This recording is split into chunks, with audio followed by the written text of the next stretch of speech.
Rico Blanco nagsalita na sa hiwalayan nila ni Maris Racal.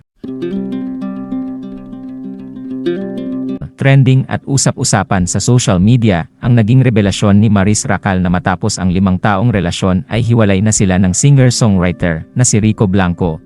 Ani Maris, ilang linggo pa lamang silang hiwalay ng singer, kaya dama pa niya ang sakit na nararamdaman. Anya, natatakot siyang aminin ito sa publiko dahil kapag inanunsyo na niya ang malungkot na balita, ay talagang totoo ang pangyayari at hindi na niya ito mapipigilan pa. Kasabay nga ng pag-amin niya ay ang pag-ugong ng balita na baka may kinalaman ang kanyang ka-love team na si Anthony Jennings sa issue. Matatanda ang talagang biglang nag-boom sa madla ang tambalan ng dalawa matapos ang unexpected na pagpapareha sa kanila sa series na Can't Buy Me Love.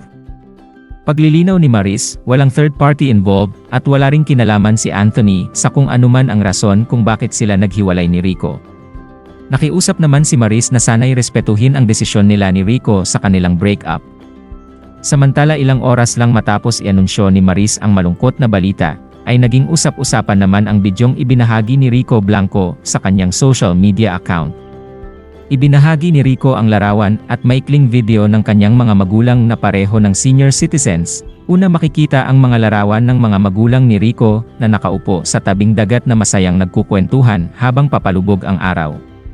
Sa pangalawang video ay makikita na magkahawak kamay na ang dalawang matanda habang naglalakad sa dalampasigan. Mom and Dad, simpleng captions ni Rico.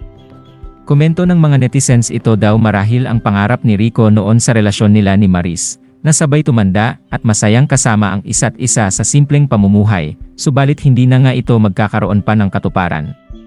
Marami nagsasabi na ito ang gustong sabihin ni Rico sa hiwalayan nila ni Maris, isang malaking panghihinayang at kalungkutan.